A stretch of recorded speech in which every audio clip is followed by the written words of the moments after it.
Hi everyone, my name's PK Gupta, and here I have Chris Smith, who's a financial advisor. In this episode, what I thought we'd do is I've always talked negatively or pessimistically about financial advisors in the property context because a lot of times people who are brand new to wealth creation or property, they think, okay, well, I don't know what I'm doing. I need a long-term plan. And then they think, well, plan, okay, I must need to go to a financial planner and they go to a financial planner.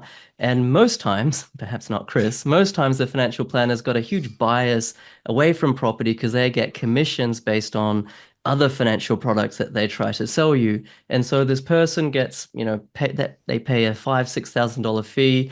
They get flogged off either house and land packages or other things like that, or they get steered away from property towards stocks. And it's a really biased sort of outcome that they eventuate in. And we were having this discussion on the Facebook group, and Chris Smith, who's here, yeah, he kind of commented as a financial planner on how he did agree with a lot of that, but he also gave a really mature and broad perspective on what else financial planners do and what they don't do. So in this episode, it's really what I want to get is a real broad understanding of if you want to build wealth, if you want to build passive income, what should you do? That's number one. Number two is why most financial planners are not the best for property advice. Number three, but what they do that is indeed helpful. Number four, what insurances do you need in your wealth journey to really protect your assets? And number five, Chris is very successful, in all sort of facets of wealth, for himself and his family as well, for his clients. What are the biggest lessons that he's learned from his perhaps richest clients that we can all leverage from? So that's the agenda. I'm really excited, and thank you so much, Chris, for making time. Okay, nice to join you.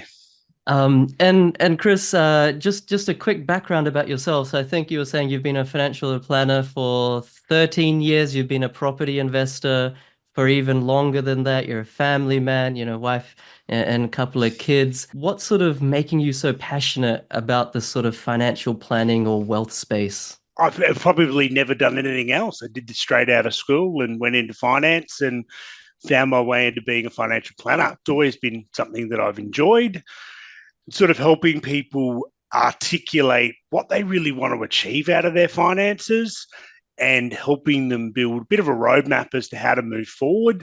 Something that I really enjoy. And if you do what you enjoy, you don't work a day. So, really lucky. Yeah, that's 100% true. All right, well, let's get into this first part. Why do most financial planners, or why are most financial planners perhaps not right to give property advice? Let's say someone's brand new, I know nothing. All I know is Hmm. that I need a plan. Then I come to a financial planner. Like, what are the gotchas? What is something that clients need to be aware of? What are things that financial planners don't actually help with? Yeah, it's a really good question. And fundamentally, financial advisors don't give property advice. So if you're looking at building a property portfolio, then I'm probably not the first point of contact that's going to help you achieve that goal. Now, we do a lot of things, but that's not particularly one of them. We do talk to clients about structures and risk and all of those sorts of things. But when we talk about structuring, whether that be trusts and those sorts of things, my accountant explains that to me a lot better than what I would. Um, Getting property, building passive income generally means that I need to talk about debt as an asset class.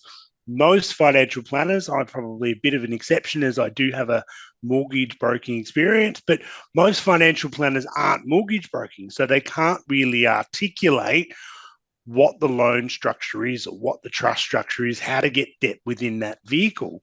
So predominantly, whilst we can assist with those things and there's some things that we can add value, a financial planner on his own is not going to be the bees all and end all to that journey. Right. Well, it's a very honest answer. Let's say I'm a complete noob, right, Chris? And all I know is that I've just sat down with my wife over, a dinner table and we're like, all right, we're now in our early 30s, we don't want to be working till we're 70 or 65. We need to build, I'm just making this up, 150K of passive income. Have no idea where to start. Probably stocks are not the best Mm, because we don't understand. In property, I can touch and feel it. Bricks and mortar probably feels safer. I don't know if it is mm, or not as a complete newbie. Look, I don't know enough about this. We need some professional advice. Let's go to a professional. Let's go to a financial planner. If that is a newbie, if that is a person mm. that's a real circumstance and they come to a financial planner, what does a financial planner say to them? Yeah, it's about assessing first of all if we did nothing. So we simply kept doing exactly what we're going to do, which is go to work, pay some money, pay some tax, pay off the mortgage. Are we going to achieve our goals? And evidently, most people, when we do the numbers, we go, no, well, we're not going to achieve that goal of having $150,000 in super. So then it's really about working through, well, what are our options? So, what is our risk profile? How much risk are we willing to take? When do we want to achieve that $150,000 passive income? And then working through what your bias is, what my bias is, because bias is a really important thing. If I'm particularly biased towards shares, I'm probably going to recommend a share portfolio. But if I understand what your biases are, doesn't necessarily mean they're wrong.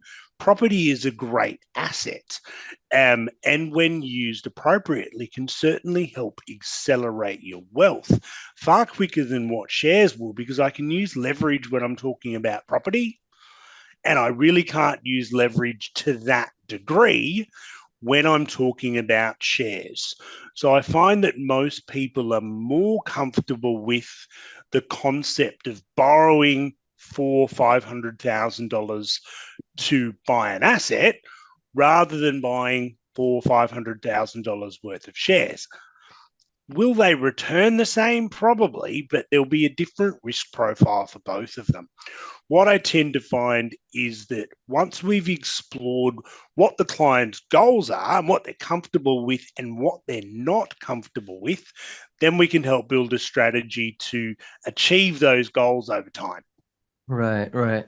And is it most, I mean, in Australia, perhaps with your clientele or just financial planning clients in general, what does the portfolio look like just at a high level? Obviously there's always different combinations and permutations based on the goals, the Mm, time frame, the risk, but it is effectively yeah, a bunch of property, a bunch of stocks, whether they're Australian or international stocks. mm. What else is typically in a portfolio? Like what are the key buckets that people should know about to be like, all right, diversified portfolio, these are the four or five things that are in the universe of my options.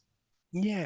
And really, it's about that diversification piece, but certainly you'd want to look at your share portfolio, whether that be through active managers, so your typical kind of share trader, or whether that be more of a passive approach where I've got lots of ETFs.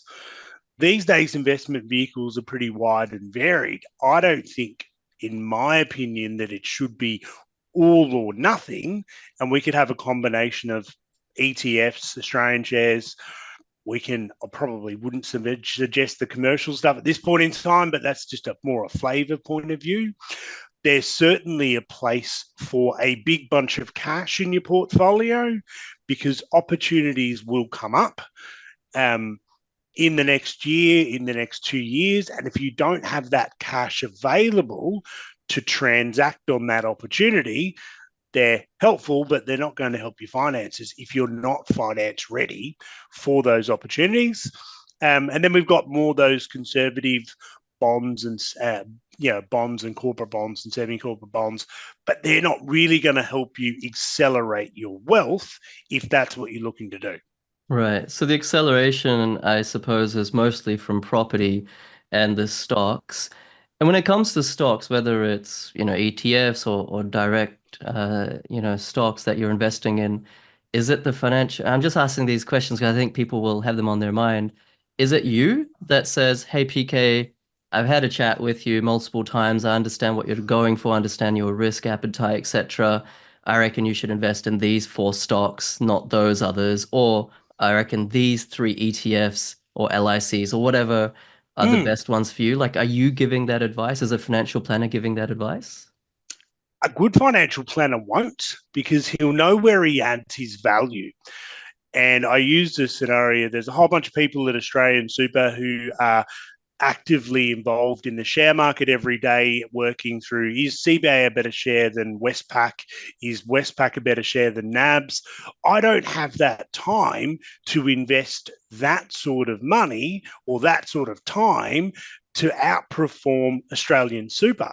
So I'm not going to pretend that I'm going to get you a better portfolio than what those guys are. They have a lot bigger research houses than me. I think a lot of financial planners will try and sell the value of, I'll outperform Australian Super, or I'll outperform this Australian share fund. And the reality is they won't. They may, by taking on more risk than what your current fund does. But on a risk-based perspective, am I better than the guys at Australian Super? No, I'm not. Right, right.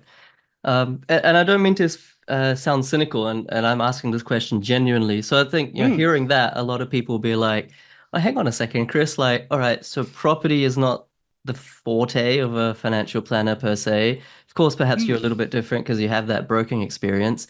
mm, Stocks or, these listed companies, etc. You're not really telling me exactly what to buy. Okay, so that's not perhaps your speciality. mm. Like, what is your specialty? Like, what am I don't even know how much, financial planners charge, but what am I paying you for? What am I paying a financial advisor for? So, if the kind of clients that we work with are probably clients that don't have the time or don't have a clear goal as to what they want to achieve.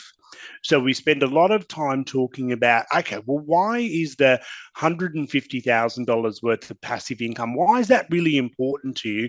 And what are you willing to sacrifice to do to change to help you get there? We spend a lot of time talking to clients about risk. How much risk are you willing to take? And is the risk that you're currently take, that whether that be in shares, whether that be in property, is that appropriate? Do you need to take more risk to accelerate to achieve your goals? Or are you already doing really well and we can probably dial down some of the risk? And what are some of the risks that you may not have thought of? Right, right. So, forgive me if this is not the right summation, but it sounds to me like a financial planner is like a super qualified, certified, educated financial counselor almost. It's like these are all the things that you're perhaps have blind spots on. You're not thinking about these, all the risks that you're not fully appreciating, comprehending. Mm-hmm, Make sure that you invest with those in mind. And I suppose you facilitate the choice of which mm-hmm. asset class and then the execution of it. But, and correct me if I'm wrong on this one, but the ultimate decision of what to invest in, where to invest, and why to invest is ultimately the client's. Is that right? Not really. So, if we, let's say, for example, I go and recommend that you set up this particular super fund with these particular investment options, I've obviously determined that the risk that we are going to take is something that I'm comfortable with and something that you're comfortable with, and they're appropriate to you. Some of my clients will get a worse return because they come and see me, because when I talk to them about risks, they're really uncomfortable with share market volatility. So I'm not going to recommend that they put them in a fund that's quite volatile. Right. Some of my clients are saying, well, actually, you know what? I'm not happy with my average 8% return that I get from Australian Super.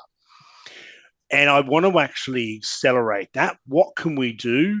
Do we need to look at a self-managed super fund? Is there a cheaper alternative? Australian Super has 200 different investment options that we Yeah. can give advice on. Yeah. But 90% of people are in the default option, which will give them a very average return. Mhm. I don't think any of your clients, and certainly none of my clients, are average kind of people. Yeah, sure, sure. Okay, that makes a ton of sense. And then dialing back to the property space. So of course, let's say you've had that discussion around risk with a Mhm. client, and they've decided property is the one that they want to really dial in on. Mm. They want to keep a little bit of diversification, stocks, bonds, liquid Yep. cash, but majority going into property for the reason that you mentioned, leverage and security, and not and little volatility compared to other asset classes. From that point on, what does a financial planner do? Because they're not mortgage brokers, so they're not Mm. going to uh, build out a lending strategy and say you can buy X number of houses over X number of years, and this is the price range, and these are the Mhm. yields that you should chase. They're not like someone that will say buy in this suburb, don't buy in that suburb. Like you guys don't do that. Is there anything else from the property game that you guys help with? Yeah, really, it would be about that risk minimization strategy and that conversation. Well, if we're going to buy an investment property, let's make sure that we've got 6 months worth of working cash in case it's not rented out. So there's a piece of advice. Yeah. I think the budgeting piece around what's affordable, what are you expecting to get from both a before after tax and an after tax cost is a really important conversation to have before you go and buy it rather than after. Most of these conversations would be have yeah, a really good mortgage broker would have as well as would an accountant. I think the value of financial advice is where somebody doesn't realize, oh, if I actually don't go and buy an investment property or I don't put more into our super, this is actually what I'm going to achieve at 65. If Right. your clear goal is, well, I don't want to rely on the age pension, my value is really around articulating, well, what you're doing now is not going to get there. So, what do we need to do? What are you comfortable in doing to get that overall goal? Got it. Got it. So I think that's a really important value add because you're creating that burning platform to say, if things go the way they are at the moment, the baseline scenario is you're probably going to be disappointed. Just make that up. You're probably going to be Yeah. disappointed by the time you hit 65 or 70. So you need to change. And now the degree to which we change trajectory, risk equals return. You have to add Mm-hmm. risk, but what level of risk are you comfortable with? And then the return will be commensurate with that decision. Absolutely. Most people don't realize that when they get to retirement, add some inflation in that their five, six, $700,000 worth of super is not going to give them that $150,000 in today's figures of passive income. Now, if you don't like that, you need to change that. And there's only one way we can change the outcome, and that's by either taking more risk, saving more, or a whole bunch of different strategies. Yeah, that's a really good point because you can get complacent. Let's say you've worked your whole life, you've earned super, you've got a 500,000 in there. Let's say you're 40 and you're like, Mm, it's pretty good, but like you said, 500,000 sounds a lot, but with inflation the way it goes and currency debasement and all these sorts of things, it's probably not going to be enough for at least a Sydney, Melbourne lifestyle or most yeah. places around Australia these days. And I think it goes a bit deeper. For me, one of my drivers in property was to make sure that I was able to leave an asset base to my children. That's a really clear, defined goal that I have that I articulated with my financial planner. So I know that to achieve that goal, I need to buy some properties that will generate that income, but I don't particularly want to sell down that income to fund my retirement. I want to be able to leave those assets to my children so that hopefully their life is a little bit less challenging than mine. Don't we all have that hope and aspiration and dream? So yeah, look, I think it sounds like you've got no idea what you're doing, but you know there's a burning platform. You need to improve your financial outcomes. You have no idea what to invest in. Then someone like Chris is, your first point of call. And then when you gain clarity, you understand that risk reward spectrum, you get a little bit more educated through the financial counseling with someone like Chris. And Mhm. let's say you choose stocks as your option, then you go hard and educate yourself and perhaps, go deep on that if you choose property than someone like myself. But if you have no idea, you have to start with a financial plan and gain that clarity of vision. It's like cliche, you have a vision board for what you want in the future. And it almost feels like a financial planner is a bit of a co-creator of a vision board, but in the financial sense, with people. Exactly. Yeah, awesome, awesome. And talk to me about insurances, Chris, because, that is the only reason it for myself that I've used Mm, financial planners in the past because I was very lucky, financially educated from a young age just because of what I did at university. But mm, lots of people are not educated because of different backgrounds, niches that they work in, etc.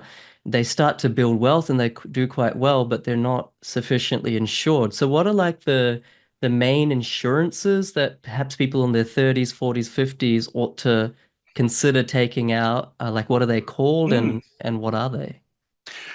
And I will openly say I'm extremely biased towards insurance, probably through my journey. So, most of my clients will know about 3 years ago, I got cancer.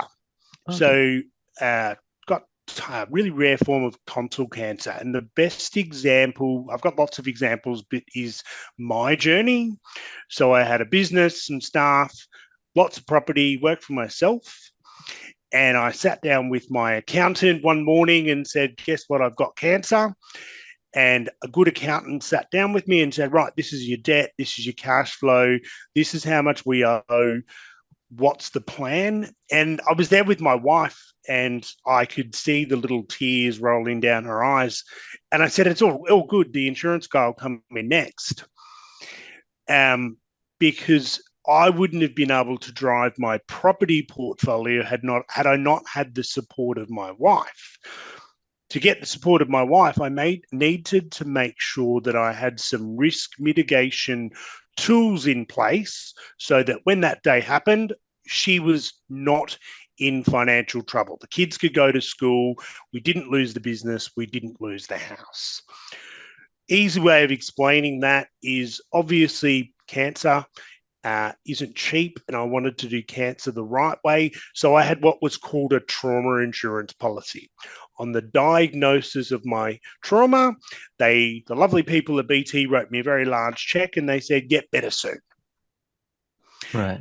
And that was a very large, substantial amount of money that we used basically to we used it for really good dinners and we used it for upgrades of rooms. I had my own private room. I didn't travel back and forth to the hospital. I got a hotel. All of those things that helped my recovery were out of pocket expenses. Hmm. But that's how I chose to deal with that cancer. It also meant that my wife could afford to not go to work. Right, right. Then I had some ongoing income, but I did have a fair bit of cash, so I didn't need my income protection policy to pay me after 30 days. I could afford to wait 3 months before that paid out. And that continued to pay me for a 12-month period until I could return to work in some capacity.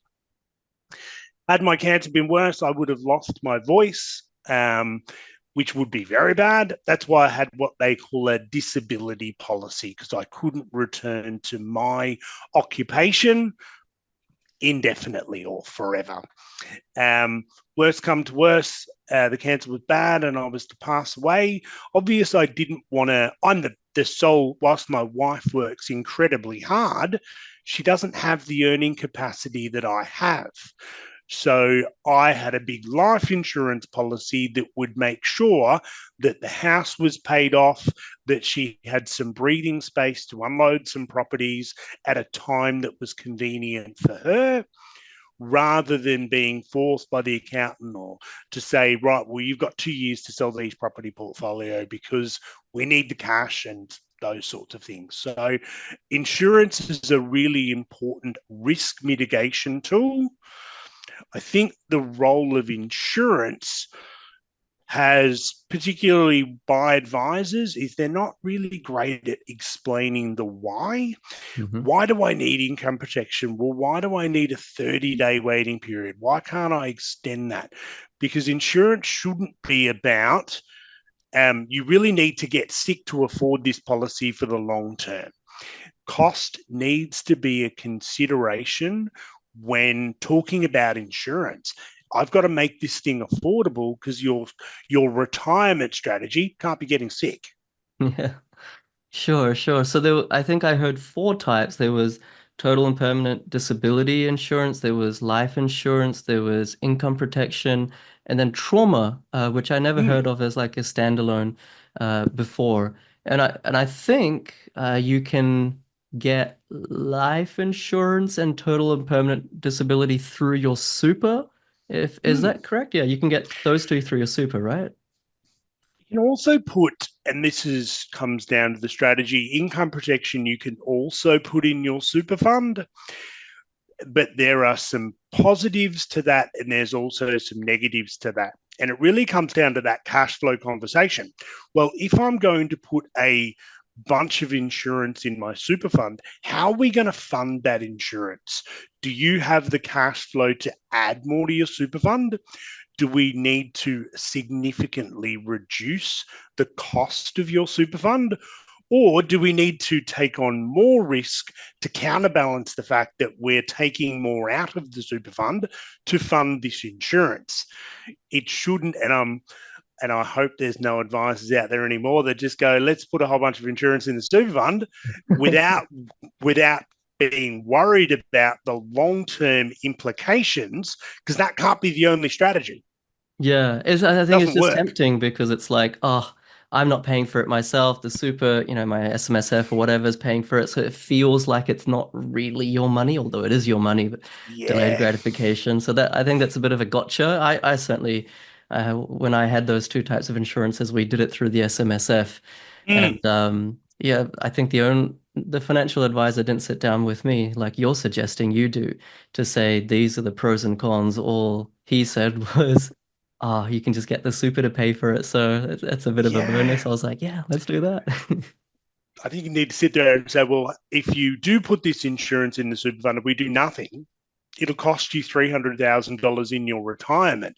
So there needs to be a strategy or a plan to fund that shortfall, because we can't rob Peter to pay Paul.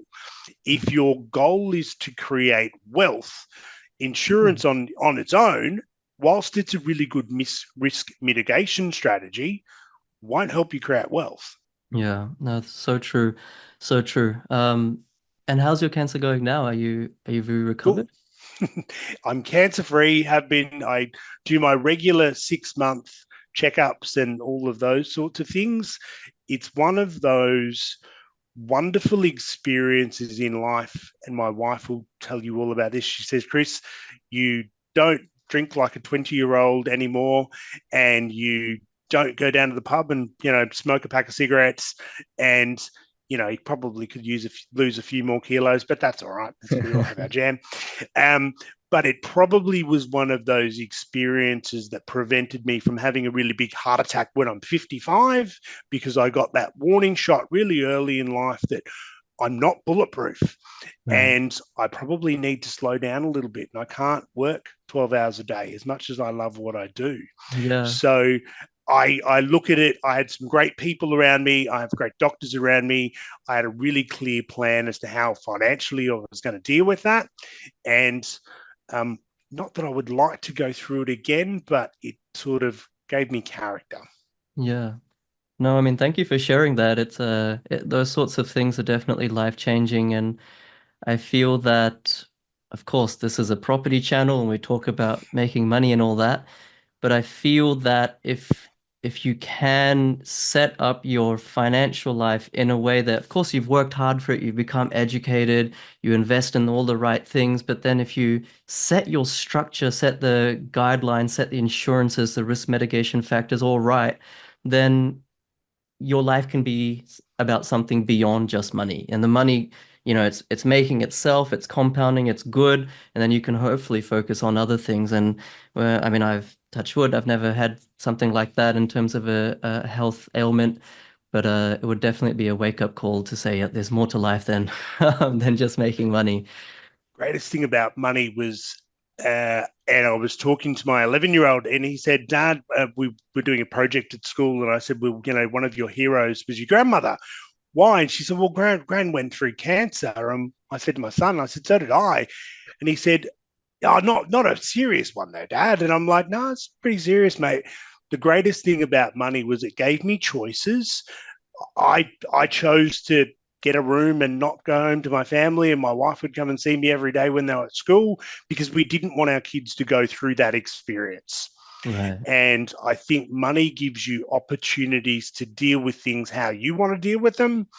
And yeah, we did all right, and I survived and came through it, and I didn't have to sell anything, so I was happy about that. Oh, that's good. That's good. And you can talk from experience insofar as all these insurances and how they actually helped you. I think there's some potency when someone's been through thick and thin and then they give advice to their clients because they can speak from real life experience. And yeah, I mean, there's a saying, I don't know if it's right or wrong, but that money can't buy happiness, but it certainly can prevent a lot of unhappiness, and sounds like it's a similar sort of thing in your case. Well, before we wrap up today, I just wanted to ask as well, in terms of the biggest lessons that you've plucked or that you've learned from perhaps your richest or most successful clients, no doubt as a financial advisor, you have loads of clients. Some do really, really, really well due to various factors. What are maybe some common traits, or what are some attitudes, or what are some tactical or strategic Mm. aspects that we can all learn, all of us that are watching or listening, from your most successful clients? My most successful clients are always doing something and looking at what the next opportunity is. And they never stagnate their finances. They're always going, right, well, I bought this. How long am I going to wait? What needs to happen before I progress to buying more shares or buying a new property or putting more into superannuation? All of them have that same mentality that they're not going to drift with their finances or with their personal lives. We need to be constantly growing as people as we would with our finances.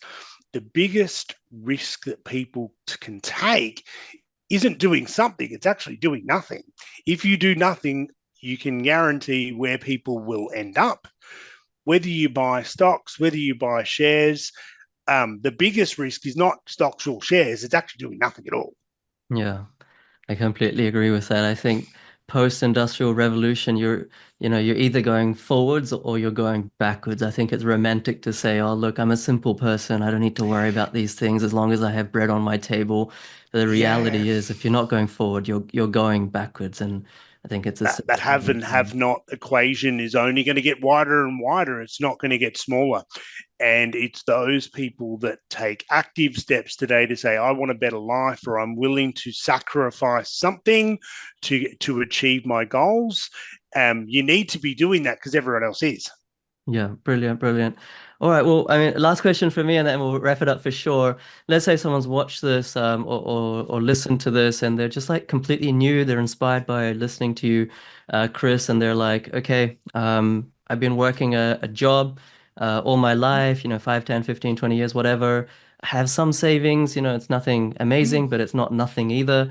I want to do with the best with what I've got. I want to be resourceful, even if I may not have amazing amount of resources at the moment. What's like the next thing that they should be doing? I'm not suggesting they pick up the phone and call me or call you or anything Not the like four, that. not the 40,000 people all tomorrow. No, I would say start with a blank piece of paper and write down some really tangible financial goals that you want to achieve in the next 12 to 18 months. And if you can't move forward with that list, that's when I would potentially reach out, have a look at Google, talk to some advisors. Most financial planners, we're not dissimilar to everyone else. are happy to sit down, have a chat at our expense to see whether there's that genuine connection, and you're a person that I want to work with, or a person that I don't want to work with. But come up with a bit of a plan for yourself, and probably get educated as to what what what do you want to achieve, because then it will be much easier to develop. Should I talk to PK? Is a financial planner that I should be talking to? Try and surround yourself with unbiased people if that's at all possible, because we all have biases, but that don't have something to sell you. Right, right. Amazing. Great advice. And on that point, this is exactly the reason everyone that I had Chris on the episode today, because from the Facebook group I could tell that we all have biases, but he was fairly unbiased. He was fairly impartial and very well-rounded in the comments that he was sharing and trying to help people, not just, going down the financial advisor route or this route or that route, but always providing optionality and being well measured. I generally find that the people that are most worthy of taking advice from are the people who are most balanced, even in times where, there's economic crisis or the next recession or the next thing that's in the media. They're always measured, balanced, and circumspect. So that's what I found in Chris. So thank you so much, Chris. You own your own business, your financial advisory firm called SMI Financial Solutions. If people have done that blank piece of paper with a pen exercise and they do want to contact you, like what's the best way to do that? Jump on the website. There'll be a form that comes through to my email, or give me. I'm pretty sure my mobile number's on the website as well. Give me a call. We'll have a chat. And sort of go from there. See if I'm someone you resonate with, and you go, yeah, look, that light bulb moment that, you know what, we've got to do something. We just can't we might have been having that conversation for a year about we've got to buy a property. Well, what's preventing you from doing that? And can we come up with a plan to address some of those concerns? Cool. And what was the website again? It's smifinancialsolutions.com.au. Perfect. Awesome. Thank you so much, Chris. I really appreciate your time, and thank you everyone for watching or listening. I heard this quote recently, so I thought I'd spit out as well. It says that a teacher gets to learn twice because they learn for themselves, and then when they teach, they get to reiterate it. And so they get the opportunity to learn twice. And I really feel financial advisors, much like myself, they're almost like educators, because they're working with you. They're really trying to understand where you're coming from and then give you their understanding. So I'm sure Chris is the same as me. I really get a kick out of doing these episodes and helping everyone because we get to learn twice. So thank you for watching, listening. Hit the subscribe button, share this with, however many people you think would vehemently disagree with anything we've said or agree with it. I don't mind, spread the love. And once again, thank you so much, Chris. Thank you, PK.